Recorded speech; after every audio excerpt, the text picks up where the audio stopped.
যে যুক্তিটা এই মাহাদি দেখিয়েছে, এই যুক্তি কিন্তু খণ্ডন করার কোনো সুযোগ নেই। তাহলে কি সার্জিস আলমও গ্রেপ্তার হবে? মানে সার্জিস আলম কি অপরাধী? 100% আপনি জানিয়ে রাখেন, যারা পুলিশ হত্যা করছেন প্রত্যেকে আজ হোক কাল হোক 10 বছর পরে হোক, আপনি কিন্তু বিচারের মধ্যে পড়বেন, আপনার পক্ষে কেউ মাঠে নামবে না। ও যদি আওয়ামী লীগ করে হয়ে থাকে, ক্রিমিনাল হয়ে থাকে, তাহলে তো সার্জিস আলম করছে তো ও ক্রিমিনাল। এখন আর কথাবার্তা দেখে বুঝিতেছে আমি যদি এই অন্যায় কাম করে থাকি, আমি যদি নয়নকে ছাড়াই অন্যায় করে থাকি, তাহলে শুধু আমি অন্যায় করি, সার্জিস অন্যায় করছে, সার্জিসের অন্যায় কি লাগে? একই কথা কেউ করছে, আমি একলা ধরা খাবো কি লাগে? তাহলে সার্জিসও নিয়ে হয়। তখন আসিফ নজরুলের মতো পাকিস্তানি দালাল বাচ্চার কাছে ভারত খারাপ হয়ে গেল, গোলামি মেনে নেব না। গোলামি যদি নাই মানবি আসিফ নজরুল, তাহলে জয়শঙ্কর আসার পর কেন মধ্যে হাত দিয়ে জয়শঙ্করের সামনে গিয়ে বসছিলি? লজ্জা লাগে নাই? এই বাচ্চা একটা আপাদমস্তক নির্লজ্জ। আসিফ নজরুল ডক্টর এস জয়শঙ্কর আসার পরে গিয়ে হাত দিয়ে এমনি একদম বিনয়ী সুপুরুষের মতো বসে ছিল, অথচ এখন আবার গোলামি মেনে নেবে না। তো গোলামি তো দুদিন পূর্বে তুই করে আসলি জয়শঙ্করের সামনে গিয়ে। আওয়ামী লীগের নিষেধাজ্ঞা তুলে নিয়ে আওয়ামী লীগ সহ নির্বাচন হচ্ছে 2026 সালের এপ্রিলে। দলীয় নেতাকর্মীরা প্রস্তুত থাকুন, আস্থা রাখুন জননেত্রী শেখ হাসিনার প্রতি। তিনি নির্বাচনের আগেই দেশে ফিরবেন। মানে আওয়ামী লীগ এমন দল। আপনি আসসালামু আলাইকুম, আমন্ত্রণ নতুন একটি সংবাদে আবারও একটি গুরুত্বপূর্ণ নিউজ আপডেট নিয়ে হাজির হয়েছি। প্রিয় দর্শক, আমাদের ভিডিওর প্রথম অংশ দেখে বুঝতে পেরেছেন ঠিক আজকের নিউজটি কোন দিক কোন বিষয়টি ইঙ্গিত করছে। তো দর্শক, এই বিষয় নিয়ে আমি আর বেশি কথা বলছি না, চলুন দেখে আসি আজকের সে কাঙ্ক্ষিত ভিডিও। তবে তার আগে বলবো, আপনি যদি আমার চ্যানেলে নতুন হয়ে থাকেন অবশ্যই চ্যানেলটি সাবস্ক্রাইব করে রাখুন পরবর্তী আপডেট পাওয়ার জন্য। তো চলুন দর্শক, এই ভিডিও দেখে আসি, তারপরে এই বিষয় নিয়ে কথা বলছি। এটা এই মাহাদি দেখিয়েছে, এই যুক্তি কিন্তু খণ্ডন করার কোনো সুযোগ নেই। তাহলে কি সার্জিস আলমও গ্রেপ্তার হবে? মানে সার্জিস আলম কি অপরাধী? দেখেন, এই জুলাই অভ্যুত্থানের আগে পরে অনেকেই ছাত্রলীগের থেকে আপনার এই আন্দোলনের সাথে সম্পৃক্ত হয়েছিলেন। এখন ডক্টর ইউনূস সরকারের যে অভিযান চলছে, ডেভিল হান্ট ফেজ 2 শেষ হয়ে গেছে, মানে অবশিষ্ট যারা আছে, তো এদের মধ্যে আমি বরাবরই বলছি যারা অপরাধী তাদের গ্রেপ্তার করা হোক, কিন্তু যারা নিরপরাধী কমিটিতে ছিল এই কারণে আপনি ধরে নিয়ে যাবেন, তাহলে তো এই ট্রেন্ড আগামী দিনে আবার মানে যেটা আমরা বদলাইতে চাচ্ছিলাম বা দেশ বদলাইতে চাচ্ছিল সেটা হচ্ছে না। এখন এই ছেলেকে গ্রেপ্তার কইরা গতকালকে অনেকটা বিপদে পড়ছে এই ডক্টর ইউনূস সরকারের প্রশাসন। তবে এটা একটা হাড্ডাহাড্ডি লড়াইয়ের দিকে যাচ্ছে। বৈষম্য বিরোধী ছাত্র আন্দোলন যে প্ল্যাটফর্মটা এখন এক ধরনের ঘুমাই ছিল, এই মাহাদিকে আটকের পর আমরা দেখলাম তারা আবারও সচেতনভাবে সজাগ হয়েছে। আর যেই ঘটনাটা বানিয়াচং থানা জ্বালাই দেওয়া, এসআই সন্তোষ শর্মাকে শেষ করে দেওয়া, ঘটনাগুলো তো ঘটছিল। তো ওই বক্তব্যটা ভাইরাল হওয়ার পর একটা বক্তব্য এসে দিছিল এই ছেলেটা যে ওইটা স্লিপ অফ টাং ছিল, অর্থাৎ জোশের চোটে ঠেলার চোটে বইলা ফেলছে যে আপনারা চিনেন আমি বানিয়াচং থানা জ্বালাই দিছি, এসআই সন্তোষ শর্মাকে পড়াই দিছি, মানে নিজের জাহির করতে গিয়া চাপা মারছিল। এটা হচ্ছে তার দাবি যে ওই সময় বিভিন্ন কারণে তার মাথা গরম ছিল, এক পর্যায়ে সে ভুলবশত এই শব্দটা বলে দিয়েছে, আর এটার জন্য সে ক্ষমা প্রার্থী ছিল। তাকে যেন কোনোভাবেই হেনস্থা করা না হয়, কিন্তু দিন শেষে ডিবির অভিযানে সে আটক হয়েছে। এখন আটক হওয়ার পরপরই থানার সামনে গুটি কয়েক পোলাপাইন, সেখানে আমি দেখছি যে তারা আন্দোলন করছে, কিন্তু এরপরে আস্তে আস্তে যত রাত গড়িয়েছে ফেসবুকের মাধ্যমে এই বৈষম্য বিরোধী ছাত্র আন্দোলন হার্ডলাইনে কিন্তু সরকারকে একটা চ্যালেঞ্জ ছুড়ে দিয়েছে। রাত 9টার আগে পরে আমি দেখলাম যে বৈষম্য বিরোধী ছাত্র আন্দোলনের যে ফেসবুক প্ল্যাটফর্ম আছে সেখান থেকে তারা একটা পোস্ট দিয়েছেন। ওই পোস্টে বলা হয়েছে, জুলাই যোদ্ধা মাহাদি হাসানকে 1 ঘন্টার মধ্যে অবিলম্বে নিঃশর্তভাবে মুক্তি দিতে হবে, অন্যথায় বৈষম্য বিরোধী ছাত্র আন্দোলন সারা দেশে কঠোর কর্মসূচি দিতে বাধ্য হবে। তো এখন আমি যখন নিউজটা করছি 1 ঘন্টা পার হয়ে গেছে, আর এই 1 ঘন্টার মধ্যে তাকে মুক্ত করা হয়নি বা মুক্তি দেওয়া হয়নি। তবে বিভিন্ন মাধ্যমে আমরা যতটুকু জানছি যে তাকে আসলে সেই থানা জ্বালাই দেওয়া অথবা এসআই সন্তোষ শর্মার যে মৃত্যুর দায় স্বীকারোক্তি সে দিয়ে বসছিল, ওই ইস্যুতে তাকে আসলে আসামি করা হয় নাই। আসামি করা হয়েছে কেন? ভেতরে একটা চাপ ছিল, পুলিশের মধ্যে একটা গোসা ছিল, বা পাবলিকলি একটা থানায় বসে এই ধরনের একটা স্টেটমেন্ট যখন একজন পুলিশ অফিসারের সামনে বা একজন সার্কেল এসপির সামনে সে দিয়া বসছে, স্বাভাবিকভাবে এটা নিয়ে পুলিশ একটা প্রশাসনিক চাপে পড়ছে, সবার কাছে চাপে পড়ছে। আর এই মাহাদি হাসানের জন্য রাজনৈতিকভাবে কেউ কিন্তু তার পক্ষে স্ট্যান্ড নেয়নি। এমনকি প্রথম দিকে আমরা দেখছি বৈষম্য বিরোধী ছাত্র আন্দোলনের পক্ষ থেকে তাহাকে শোকজ করা হয়েছিল, বাট রাত যত বেড়েছে পরিস্থিতির প্রেক্ষাপট বদলাচ্ছে। তবে আমি যখন এই নিউজটি করছি, বিভিন্ন জায়গা থেকে বৈষম্য বিরোধী ছাত্র আন্দোলনের ফেসবুক পেজগুলো থেকে বলা হচ্ছে যে আগামীকালকে যদি তাকে মুক্ত করা না হয় বা মুক্তি দেওয়া না হয় তাহলে বৈষম্য বিরোধী ছাত্র আন্দোলনের নেতাকর্মীরা মাঠে নামবে। এখন প্রশ্ন হচ্ছে, তাকে গ্রেপ্তার করার পর পুলিশ আশঙ্কা করছিল হয়তো হাজার হাজার নেতাকর্মী সেখানে যাবে, যার কারণে সেনাবাহিনী মোতায়েন করা হয়েছে, কিন্তু পোলাপেন ছিল সব মিলিয়ে 15-20টা। এখন রাত্রের মধ্যে বাকি যারা টেনশনে পড়ছে, যারা এরকম বিভিন্ন সময়, আমার ধারণা একটা অংশ ভালো যারা জুলাই আগস্টে ধরেন আন্দোলন করছে, কিন্তু আরেকটা অংশ যারা অপরাধ করছে, যারা থানাতে আগুন দিছে, পুলিশ হত্যা করছে বা বিভিন্ন ধরনের অপকর্মে জড়িত, এরা প্রত্যেকে টেনশনে পড়ে গেছে যে ভাই মাহাদিরে ধরে ফেলছে, এত প্রভাবশালী ছোট্ট একটা ছেলে, কলিজাটা বড়, তো এই ছেলের যেহেতু ধরে ফেলছে, এখন যদি তার পক্ষে আমরা না দাঁড়াই, আগামীতে আমাদেরকে 100% আপনি জানিয়ে রাখেন যারা পুলিশ হত্যা করছেন প্রত্যেকের আজ হোক কাল হোক 10 বছর পরে হোক আপনি কিন্তু বিচারের মধ্যে পড়বেন। আপনার পক্ষে কেউ মাঠে নামবে না, টেকনিক্যালি নামবে না, কারণ হত্যাকে কেউ প্রমোট করে না। সো তারা একটা টেনশনে পড়ছে যে না, এখন একটু 8-60 বেঁধে নামা দরকার। আবার অনেকে মনে করতেছেন যে এনসিপির মাঠের শক্তি হিসাবে এই টিমটাকে জিন্দা রাখা দরকার, পেছন থেকে হয়তো এখানে একটা কলকাঠি নাড়া হচ্ছে। তো সবকিছু মিলেয়া আজকে একটা কঠিন দিন যাবে। আবার এই ট্যাগের মধ্যে সার্জিস আলমকে আনা হয়েছে, তো সবকিছু মিলে আমি জানি না আজকে কি হতে যাচ্ছে, তবে যে কোনো সময় যে কোনো একটা উত্তেজনাকর পরিস্থিতি গড়াতে পারে। 1966 সালে নৌকা ডুবাইতে পারেনি আইয়ুব খান, 1969 সালে নৌকা ডুবাইতে পারেনি ইয়াহিয়া খান, 1970 সালে নৌকা ডুবাইতে পারে নাই ভুট্টো খান, 1971 সালে নৌকা ডুবাইতে পারেনি টেক্কা খান, 1975 সালে নৌকা ডুবাইতে পারে নাই খন্দকার মোস্তাক ও তার দোসররা। আর এখন 2024 সালে ডক্টর মোহাম্মদ ইউনূস ও তার মেধাবী ছাত্রছাত্রীরা নৌকা ডুবাতে পারবে না। নৌকা ডুবানো এত সহজ না, নৌকা একটা কিন্তু মাঝি কোটি কোটি। এখন যদি আমরা আলহাজ অ্যাডভোকেট জাহাঙ্গীর আলমের সেই পোস্ট বা তথ্যটি সম্পর্কে আলোচনা করি, দেখেন তিনি লিখেছেন, আওয়ামী লীগের নিষেধাজ্ঞা তুলে নিয়ে আওয়ামী লীগ সহ নির্বাচন হচ্ছে 2026 সালের এপ্রিলে। আর এই প্রথম লাইনের যে কথাগুলো, এই কথাগুলো যদি আমরা বিশ্লেষণ করি, দেখেন তিনি বললেন যে আওয়ামী লীগের নিষেধাজ্ঞা তুলে নিয়ে, তার মানে কি এই আওয়ামী লীগের কর্মকাণ্ডের নিষেধাজ্ঞা কে দিয়েছে বর্তমান অন্তর্বর্তী সরকার, তাহলে কি এই সরকারে আওয়ামী লীগের নিষেধাজ্ঞা তুলে নেবে? এই প্রশ্নটা কিন্তু আসে। এবং নিষিদ্ধ তুলে নেওয়ার পরে আওয়ামী লীগ সহ নির্বাচন হবে, তার মানে কি ইনক্লুসিভ, যেটা আমরা বুঝতে পারছি যে সকল দলের অংশ। যখন আওয়ামী লীগ সহ নির্বাচনের কথা, তখন কিন্তু সকল দলের অংশগ্রহণের বিষয়টা এখানে চলে আসলো। তারপরে তিনি বলছেন আওয়ামী লীগ সহ নির্বাচন হচ্ছে 2026 সালের এপ্রিলে। তাহলে আমরা যেটা বর্তমানে দেখতেছি যে 26 সালের ফেব্রুয়ারি 12 তারিখে নির্বাচন, তাহলে কি নির্বাচনটা পেছচ্ছে, তারিখ পরিবর্তন হচ্ছে? যেহেতু 18 ফেব্রুয়ারি শোনা যাচ্ছে যে রমজান মাস শুরু হবে, তাহলে ফেব্রুয়ারি মার্চ মানে রোজার ঈদের পরে কি নির্বাচন হবে? এই প্রশ্নটা কিন্তু সামনে আসলো। তারপরে তিনি লিখছেন দলীয় নেতাকর্মীরা প্রস্তুত থাকুন, মানে দলীয় নেতাকর্মী বলতে আওয়ামী লীগের যে নেতাকর্মীরা আছেন, আওয়ামী লীগ দলের সেই নেতাকর্মীদের প্রস্তুত থাকার আহ্বানও কিন্তু তিনি জানালেন। পাশাপাশি তিনি বলছেন আস্থা রাখুন জননেত্রী শেখ হাসিনার প্রতি, তিনি নির্বাচনের আগেই দেশে ফিরবেন। এই যে বিষয়টা তিনি বললেন যে তিনি নির্বাচনের আগেই দেশে ফিরবেন। এখন কোন নির্বাচন? এই সরকার থেকে যে ঘোষিত হয়েছে 2026 সালের 12 ফেব্রুয়ারি, এই নির্বাচনের আগে নাকি আপনি মানে আলহাজ অ্যাডভোকেট জাহাঙ্গীর আলম সাহেব যে বললেন নির্বাচন হচ্ছে 2026 সালের এপ্রিলে, অর্থাৎ এই বছরের এপ্রিলে, তাহলে কি এপ্রিলের নির্বাচনের আগে তিনি দেশে ফিরতেছেন নাকি 12 নির্বাচনের আগে তিনি দেশে ফিরতেছেন? এই প্রশ্নটা কিন্তু আসলো। আচ্ছা, এই যে ব্যক্তিটি, এই ব্যক্তিটির আমি তথ্যটি আপনাদেরকে দিলাম। এখন আমার মতামত বা আমার মন্তব্য আপনাদেরকে বলি। বাংলাদেশের রাজনীতি অসম্ভব একটা রাজনীতি আমার কাছে মনে হয়। কারণ হলো কি যে এই রাজনীতিটা বা এই দেশের রাজনীতির মহলটা এভাবে বোধহয় পরিচালিত হয় যে দেশের মানুষ যেরকম ভাবে ভাবেন সেরকম ভাবে হয় না। দেশের মানুষ যেটা চান সেইটা না হওয়ার সম্ভাবনা যখন তীব্র আকার হয়, তখন দেশের মানুষ সেই মহলকে বাধ্য করেন যেন দেশের মানুষের চাওয়াটা পূরণ হয়। এটাই কিন্তু বাংলাদেশের রাজনীতিতে ঘটে। আমার কাছে যদি আপনি উদাহরণ চান, আমি উদাহরণ হিসেবে দিতে পারবো, বাস্তব উদাহরণ, কোনো গল্প কাহিনী দিয়ে না। 2024 সালের আওয়ামী লীগ ক্ষমতাচ্যুত হলো।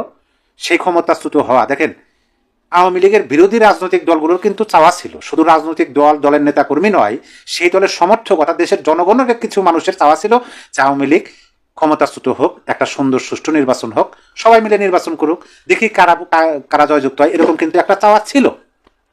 কিন্তু সকল চেষ্টা করে যখন আওয়ামী বিরোধী রাজনৈতিক দলেরা বা দলের নেতা কর্মীরা তারা আওয়ামী লীগকে ক্ষমতাচ্যুতে সফল না হলো, তখন কিন্তু মানুষের মনের মধ্যে এই প্রশ্নটা সামনে চলে আসলো যে না, এই দলটা ক্ষমতাচ্যুত হচ্ছে না, বিশেষ করে আওয়ামী লীগ যতদিন ক্ষমতায় আছে, আর 41 সাল পর্যন্ত সেটা হবে না।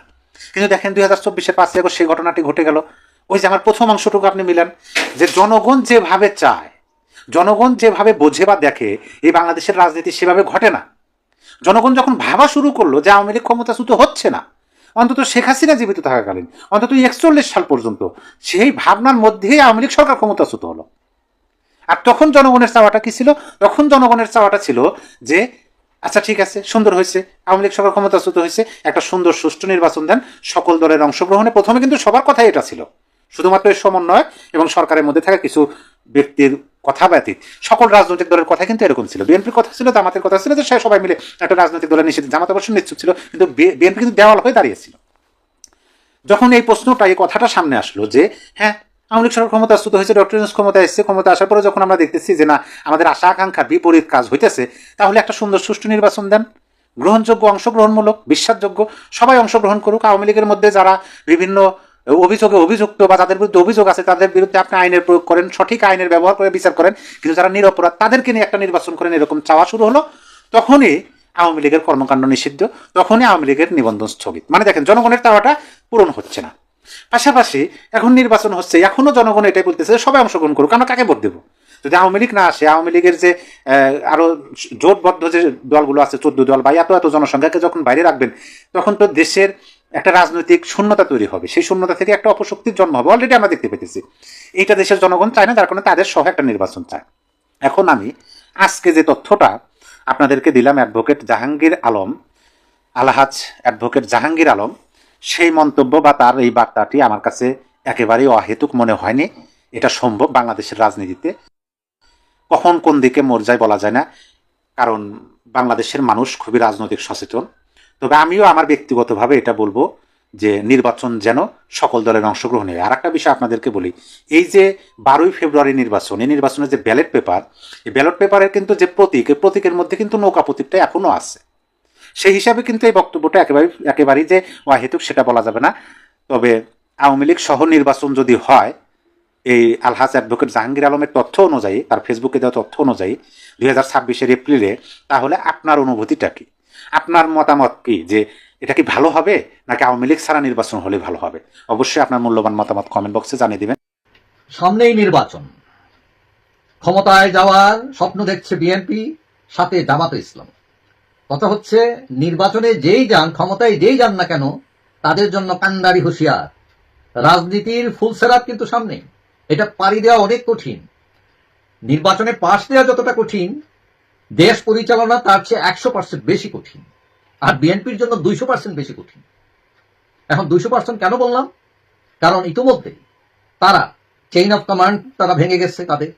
তাদের লোকেরা দুর্নীতি, স্বজনপ্রীতি, চাঁদাবাজি, দখলবাজি, এইসব বিভিন্ন তকমানি তারা মোটামুটি নড়বড়ে অবস্থায় আছে। এখন দেশের মূল সমস্যা কি? দেশের মূল সমস্যা হচ্ছে দুর্নীতি, সৎ লোকের শাসন নেই।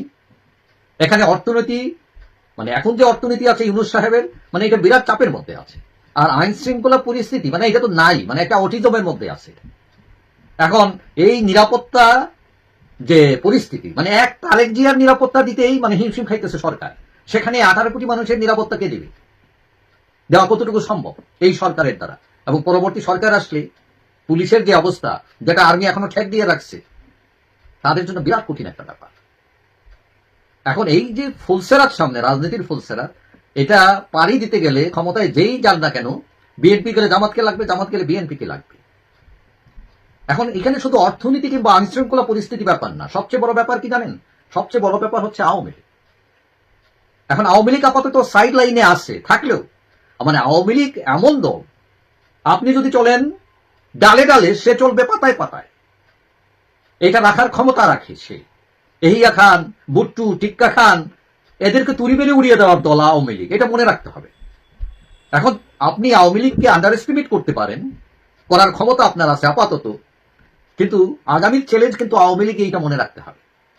লিখে রাখেন, আগামী সরকার পরিচালনায় বিএনপি জামাত যদি একজোট না হতে পারে সরকার পরিচালনায়, তাহলে আওয়ামী লীগ ফিরবে 100% নিশ্চিত।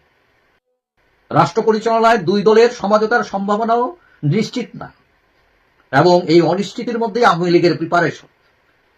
সমঝোতা ছাড়া রাষ্ট্র পরিচালনায় গেলে বিএনপি বড়জোর 2 বছর টিকবে, আর জামাত যদি ক্ষমতা দেয় বড়জোর 3 বছর টিকবে। 3 বছরের মাথায় আওয়ামী লীগ ফিরবে, কেউ রাখতে পারবেন না। এমনও হইতে পারে বড় বড় তরুণ তৈরি করে শেখ হাসিনাকে অভ্যর্থনা জানানো হতে পারে, জানানো লাগতে পারে। এখন সবকিছুই নির্ভর করছে বিএনপি এবং জামাতের ঐক্যের উপর। তবে বিএনপি এবং জামাতের ঐক্যের সম্ভাবনা কম রাষ্ট্র পরিচালনায়, কারণ জামাতের সাথে যেসব দল আছে এরা অনেকেই এক্সট্রিমিজম ধারণ করেন এবং কথায় কথায় ওই যে বিপ্লব, তারপরে ওই জেহাদের মনোভাব, এইটা নিয়ে আগামীতে জামাতও বিপদে পড়তে পারে, বিএনপি তো পড়বে, আর এই সুযোগ নেবে আওয়ামী লীগ। এদিকে নির্লজ্জ বেহায়া স্বরাষ্ট্র উপদেষ্টা বাচ্চা জাহাঙ্গীর আলম সে আবার বলেছে জুলাই যুদ্ধে মেহেদীকে ছেড়ে দেওয়া হবে। মানে ভাবতে পারেন বাংলাদেশের আইন শৃঙ্খলা ঠিক কোথায় গিয়ে ঠেকেছে। স্বীকারোক্তি দিল নিজে নিজে, সে স্বীকারোক্তির পর তাকে গ্রেফতার করবে না? তাকে গ্রেফতার করা হয়েছে, এখন তাকে কেন ছেড়ে দেওয়া হচ্ছে না এটা নিয়ে আন্দোলন চলতেছে বাংলাদেশ। যদিও সেই আন্দোলনে বাংলাদেশের মানুষ সিসি দিচ্ছে, ধিক্ষার দিচ্ছে, এভাবে চলতেছে। গতকাল মুস্তাফিজের যে ব্যাপারটা, মুস্তাফিজকে ভারতীয় ক্রিকেট বোর্ডের নির্দেশে কলকাতা নাইট রাইডার্স তাদের আইপিএল টিম থেকে প্রত্যাহার করেছে, মুস্তাফিজের জায়গায় অন্য একজনকে নেওয়া হবে। এইটা নিয়ে আসিফ নজরুলের একদম ফেটে গেছে। এই দালাল ফেসবুকে একটা চমৎকার স্ট্যাটাস দিয়েছে, একদম লম্বা একটা স্ট্যাটাস, গোলামির দিন শেষ, দেশের ক্রিকেটের অবমাননা আমরা মেনে নেব না। এবং সে এও বলেছে সামনে অনুষ্ঠিত টি-20 বিশ্বকাপ যাতে ভারতের মাটিতে বাংলাদেশকে খেলতে না হয় সেটার জন্য সর্বোচ্চ ব্যবস্থা গ্রহণ করা হবে এবং তারা শ্রীলঙ্কায় যাতে খেলা পড়ে সেই বন্দোবস্ত করে দেবে বাংলাদেশ সরকারের পক্ষ থেকে। আরে বাচ্চা নজরুল, সেই টি-20 বিশ্বকাপ পর্যন্ত তোদের সরকার কি ক্ষমতায় থাকবে? এটা কি মাথায় একবারও আসে নাই? থাকবে না তো, এর আগে তো তোরা শেষ, তোরা তো বাংলাদেশ থেকে পালিয়ে যাবি। ইন্ডিয়ান ক্রিকেট বোর্ডকে হুঁশিয়ারি দেয় আইসিসি, আন্তর্জাতিক ক্রিকেট কাউন্সিল পরিচালিত হয় ইন্ডিয়ান ক্রিকেট বোর্ডের টাকা, একটা বিশাল অংশ ইন্ডিয়ান ক্রিকেট বোর্ড ব্যয় করে আইসিসির পেছনে। সাবেক টুকাই যে একটা ছিল ক্রীড়া উপদেষ্টা আসিফ মাহমুদ সজীব ভুইয়া, সেও বলেছে বাংলাদেশ সরকারের উচিত, বিসিবির উচিত আইসিসির সাথে কথা বলে ভারতের সব ধরনের ক্রিকেট নিষিদ্ধ করা, ভারতে বাংলাদেশ যাতে খেলতে না যায় সেটার বন্দোবস্ত করা। মানে এদের ভাবনা চিন্তার জায়গাটা ঠিক কোথায়? কোথায় আগরতলা আর কোথায় জুতার তলা? কোথায় ভারত, কোথায় বিসিসিআই আর কোথায় বিসিবি? ভারতের ক্রিকেট বোর্ড বিসিসিআই সম্ভবত আইসিসির 60 বা 70% খরচ বহন করে, আর বাকি যে অংশটা সেটা বিভিন্ন ক্রিকেট বোর্ড যারা আছে তারা ব্যয় করে। অথচ বিসিসিআই কে হুমকি দিতেছে, ভারতবর্ষকে উগ্রপন্থী বলতেছে, চরমপন্থী বলতেছে। বাচ্চা তোর আগে একটা প্রথম সারির জঙ্গি, বাংলাদেশে চরমপন্থার উত্থান ঘটেছে তোদের হাত দিয়ে, বাংলাদেশে জঙ্গিবাদের উত্থান হয়েছে তোদের হাত দিয়ে, এটা ভুলে গেলি? ভারত বিরোধী স্লোগান দিবি তোরা দিনরাত 24 ঘন্টা, আবার ভারত যখন বাংলাদেশের ক্রিকেটারকে তাদের আইপিএল খেলতে দেবে না তখন ভারত খারাপ হয়ে গেল, তখন আসিফ নজরুলের মতো পাকিস্তানি দালাল বাচ্চার কাছে ভারত খারাপ হয়ে গেল, গোলামি মেনে নেব না। গোলামি যদি নাই মানবি আসিফ নজরুল, তাহলে জয়শঙ্কর আসার পর কেন পিঠির মধ্যে হাত দিয়ে জয়শঙ্করের সামনে গিয়ে বসেছিলি? লজ্জা লাগে নাই? এই বাচ্চা একটা আপাদমস্তক নির্লজ্জ, পৃথিবীতে অনেক মানুষ দেখছি, এই বাচ্চা একটা, আরেকটা হচ্ছে গিয়া মোস্তফা সরার ফারুকী, এই দুইটা বাচ্চা এত বেয়াদব, মানে এদের ডিকশনারিতে লজ্জা এবং শরম নামে যে দুইটা ওয়ার্ড আছে এদের ডিকশনারিতে নাই। এরা সকালে এক কথা বলে সন্ধ্যায় এক কথা বলে। আসিফ নজরুল ডক্টর এস জয়শঙ্কর আসার পরে গিয়া হাত দিয়ে এমনি একদম বিনয়ী সুপুরুষের মধ্যে বসে ছিল, অথচ এখন আবার গোলামি মেনে নেবে না। তো গোলামি তো দুদিন পূর্বে তুই করে আসলি জয়শঙ্করের সামনে গিয়ে। বাংলাদেশে আইন লঙ্ঘনের একটা প্রথা সৃষ্টি হয়ে গেছে, এই প্রথা সৃষ্টি করেছে সুদখোর ইউনূস। তারেক রহমান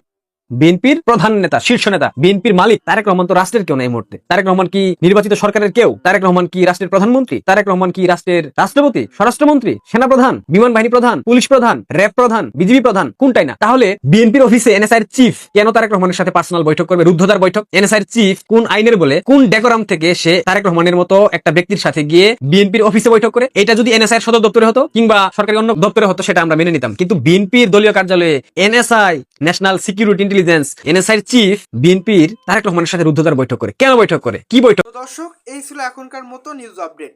পরবর্তী নিউজ আপডেট পেতে অবশ্যই চোখ রাখতে হবে আমাদের ইউটিউব চ্যানেলে। যাই বলবো, যারা নতুন অবশ্যই চ্যানেলটি সাবস্ক্রাইব করে রাখুন। দর্শক, আমাদের ভিডিও সম্পর্কে আপনার মূল্যবান মতামত অবশ্যই কমেন্টস করে জানিয়ে দিন। হ্যাঁ দর্শক, আমরা কিন্তু প্রতিনিয়ত সব ধরনের খবর আপলোড করে থাকি, এমনকি চ্যানেলে গিয়েও ভিজিট করে আসতে পারেন। হ্যাঁ দর্শক, আপনারা অনেকে জানেন যে বাংলাদেশের যে রাজনীতি প্রেক্ষাপট তারই আলোকে বেশ কয়েকটি গুরুত্বপূর্ণ ভিডিও নিয়ে আপনাদের সামনে হাজির হয়েছে, অর্থাৎ নিউজ দেওয়ার চেষ্টা করেছি। যারা সম্পূর্ণ ভিডিও দেখেছেন তারা অবশ্যই বুঝতে পেরেছেন ঠিক আজকে নিউজগুলো বিষয় ইঙ্গিত করছে। তো দর্শক, আমি আপনাদেরকে বলছি যে আমাদের ভিডিও সম্পর্কে আপনার মূল্যবান মতামত অবশ্যই কমেন্টস করে জানিয়ে দিন। ধন্যবাদ, দেখা হচ্ছে নতুন কোনো ভিডিওতে। সে পর্যন্ত সবাই ভালো থাকবেন, সুস্থ থাকবেন। আল্লাহ হাফেজ। চ্যানেল নতুন হয়ে থাকলে সাবস্ক্রাইব করে রাখুন।